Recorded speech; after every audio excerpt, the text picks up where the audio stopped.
Hamjambo tena. Hey, I think I see almost a full house.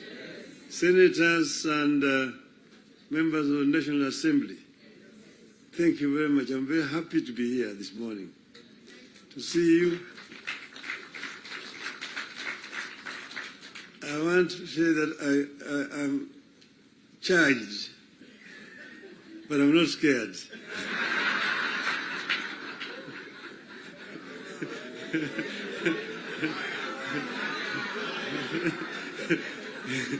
You know, I've been a member of parliament for this constituency for 20 years. And I used to meet with members of parliament. I was our prime minister. And every Wednesday was a prime minister's question time in parliament. I used to be harassed a lot by members of parliament. And that's why I'm not scared. But let me begin to say that none of us thought a day would come when protagonists just a year ago would get together to chart a joint way forward for this country. How did we find ourselves together, and why are we here today? One, in life of a nation, there comes a time when danger knocks on the door. It happened in the US during the Civil War that threatened to dismember the USA as we know it today. There's a region today referred to as former Yugoslavia. Yugoslavia existed as a country between 1918 and 1992. Then it fell apart into several countries, including Croatia, Montenegro, Serbia, Slovenia, Bosnia, and Macedonia. The former president of Yugoslavia, the late General Josip Broz Tito, used to say jokingly that I am the glue that is holding this fragile nation called Yugoslavia together. And if I depart, it may disintegrate in several small nations. And true to his prophecy, that's happened today. There's no Yugoslavia. Closer to home here next door is Somalia. In 1991, we were here when Siad Barre was forced to run out into exile where he died. Look at Somalia today. So there are several examples that exist around the world. As leaders, we are supposed to scan the horizon, spot the danger, and act to subvert that danger. In 2024, that last year, we understood that the dark clouds that were gathering over Kenya could have been exciting, but they could also mark the end of Kenya. We decided that it is better to have an imperfect country that is struggling to mend its ways than to have a collapsed one.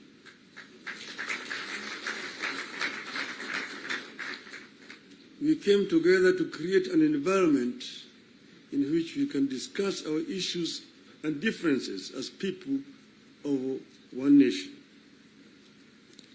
As you know, and as you know here, there are countries that cannot discuss their issues at home. In my life, I've attended many meetings in London, Paris, Istanbul, Washington, name it, where African leaders are ferried to foreign capitals from their own collapsing countries to discuss issues they cannot discuss at home. We go together to spare Kenyan that shame.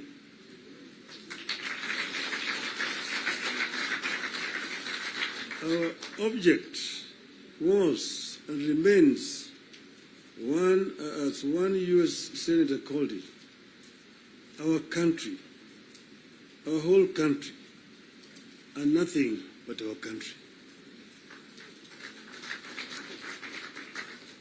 having stabilized the nation, how have we performed in the intervening periods? How do we do better? How do we move forward in a way that respects the people of Kenya and that shows that we are alive to the circumstances that triggered our coming together and that we are acting on them? That is our object today. And that's why we are here today. We met and decided that we needed to have, for the first time, a joint parliamentary group meeting. We could now discuss with our members of parliament. Just over 2 months ago, I had an opportunity to discuss in this very same place here with the members of the executive. They came here and actually came with the blueprint of the performance, what they had done up to that time, and what they were intended to continue doing going forward.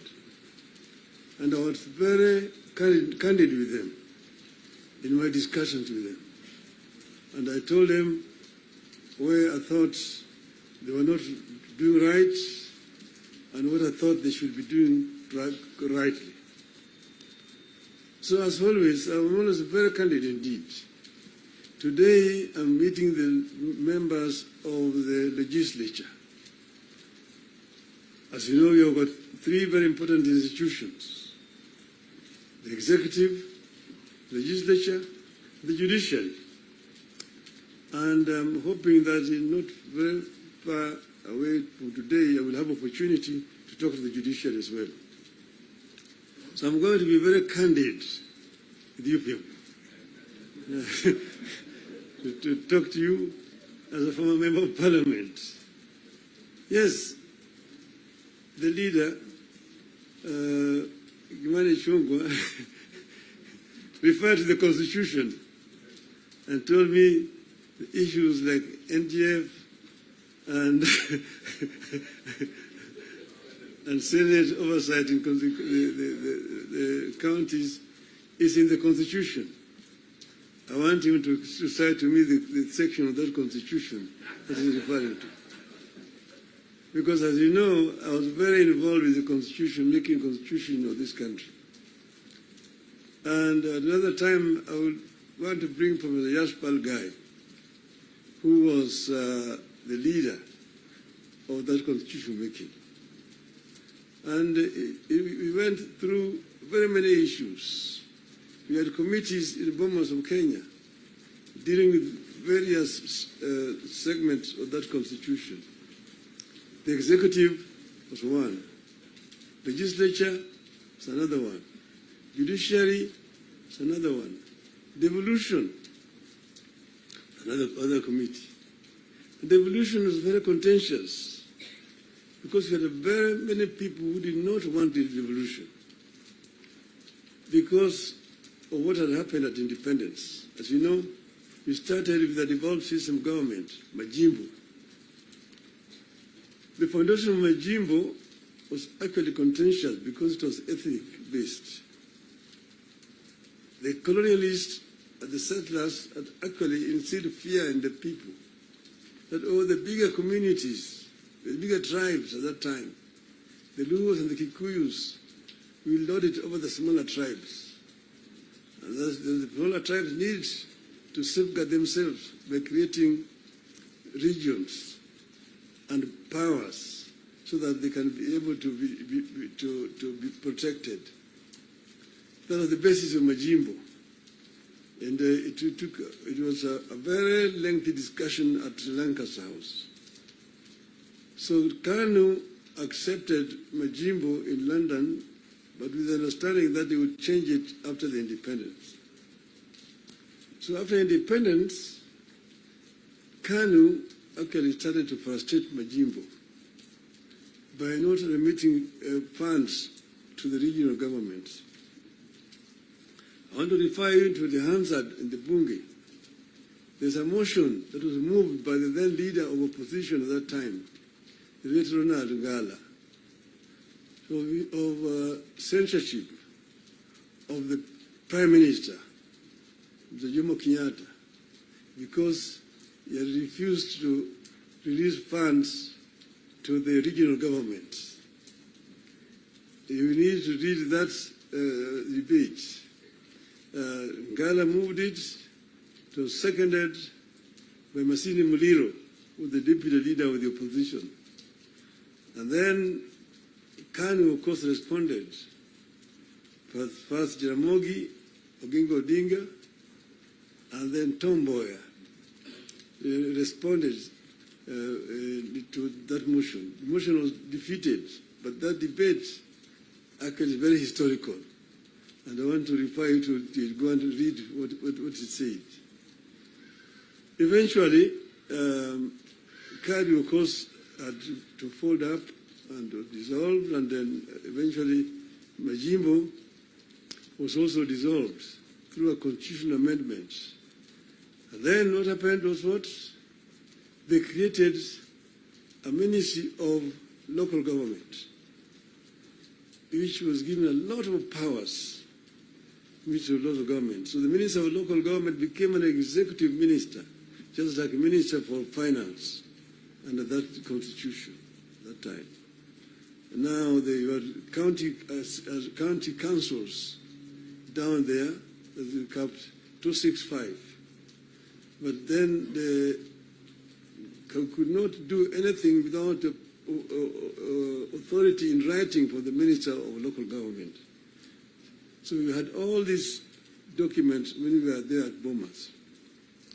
But then we said we wanted to give more autonomy to the counties so that service delivery could be better improved. We came up with regions at Bomas of Kenya. But there are people who really opposed devolution. The chairman of devolution in Bomas was called Dr. Odhiambo Mbai. He addressed the audience at Bomas, and by the time he finished talking, everybody said that man should be the chairman of that committee, and became the chairman of the committee. And he conducted the matter so well and so effectively that he became a MYKE person. What did they do to him? In broad daylight, around 11 o'clock, on Ngong Road there, off Ngong Road, in his residence, they sent assassins.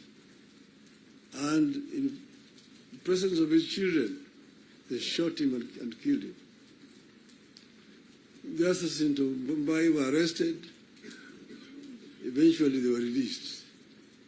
So I just want you to know that the revolution has got very many people and very powerful people in this country today. Then, after that, of course, you know that ODM is a product of constitution making. And one of the founding members of ODM is sitting here with you.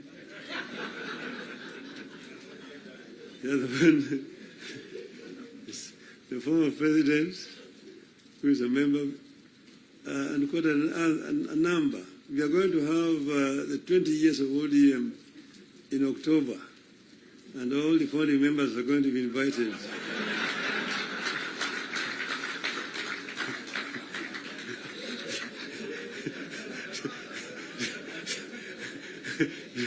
to come and attend. Now, you see, we said that we give clear, responsibilities. The executive, the legislature, and the judiciary. And the legislature is supposed to make laws that the executive uses to run the country. And the judiciary is then there to ensure that in implementation of these laws, the executive is not overreaching or violating the law of the Constitution. But then, so the work of Parliament is representation, legislation, and oversight very clear. It's written there in the Constitution. Parliament is not supposed to be implementing. Parliament is supposed to be oversighting. It's not oversighting. And secondly, there is only two levels of devolution. National and one level, county. Constituency is not an element of devolution. Devolution remains at the county. Down there, the constituency, the county government does implementation of the projects. I'm saying, correct.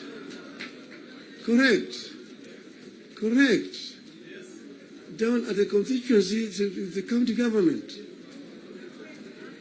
By the national government is supposed to do national projects, and we go down there. And there are functions which are clearly been assigned. Functions which have been clearly been assigned to the national government. I will tell you, your legislatures, and a very famous English politician said that I may not agree with what you have to say, but I shall not defend until death your right to say it. So listen to me. Let me say it. And then you'll have a chance to come and respond. So I'm telling you, I know that sometimes the truth is very bitter. I was there, and we discussed with the Karue when he was moving around to bring the CDF. The CDF was brought because of circumstances that were prevailing at that time. In those days, with a centralized system of government, there were very little resources which are going down to the counties. And that's the reason why the Harambee became the major ways of mobilizing resources. Sometimes you find nearly 100 cards in your desk for Harambees here and there. Whenever the president moved around, you'll go around to counties, to the districts. And then we'll be addressing people. People will come up to tell them their problems. Mtukufu Rais, hapa kwetu barabara ni mbaya sana, haipitiki. Mvua ikinyesha kuna matope, barabara haipitiki. Mtukufu Rais, hapa kwetu shule yetu hapa, juzi mvua ilinyesha na upepo kaja katoa paa. Watoto sasa wanasoma chini ya mti hapa. Mtukufu Rais, hapa kwetu hakuna maji. Mtukufu Rais, hatuna stima na kadhalika. When he stands to respond, to say, nyinyi mnasema barabara ni mbaya, mnasema hospitali hakuna dawa, mnasema upepo imechukua paa ya nyumba. Mjumbe wenu anafanya nini? Yeye anapiga tu kelele kule kwa bunge. Anapiga tu kelele kwa bunge, hajali mambo ya maendeleo kwake. Kwa hiyo mimi nitatumia mtu kuja kufanya harambee. Lakini leo mimi nitatoa pesa ya kujenga hiyo shule. Kujenga hiyo nyumba. Nitatoa pesa na kadhalika. That was the end of it. So the MP was the one who was being blamed for the failure of the national government to do certain things in their constituency. And that's the reason why we came up with the idea of CDF. That was at that time. Exactly that was that time. But then the constituency is now falls under the devolved government, which is being led by the governors. So constituency is not a devolved unit. And members of parliament themselves should not be involved in development because there's supposed to be oversighting. There's supposed to be oversighting. If you have yourself being involved in construction of roads, building of schools, hospitals, who is going to oversight you? Who is oversighting you? So, Mr. President, I hold very clearly that these MPs know that they should not have any business in trying to implement projects in their constituency. Implementation of projects should be left to the county government. Secondly, the oversight, the national parliament oversight the national government, whether it is the National Assembly or the Senate. Oversighting of governors, the responsibility of MCAs, members of the county assembly, not the senators. It's not the responsibility of the Senate to oversight. Senate wasting time of governors to come and answer questions about roads in the counties. And thirdly, the issue of extortion. The issues of extortion. The issues of extortion. Majority Leader, you talked of, you did not talk of extortion, you talked of lobbying. Lobbying is okay. In the US, you've got lobby firms which have formed to lobby the members of the Congress. They come to lobby, they're known, they're officially registered as lobbyists. They come to lobby the members of parliament. But lobbying is a different thing from extortion.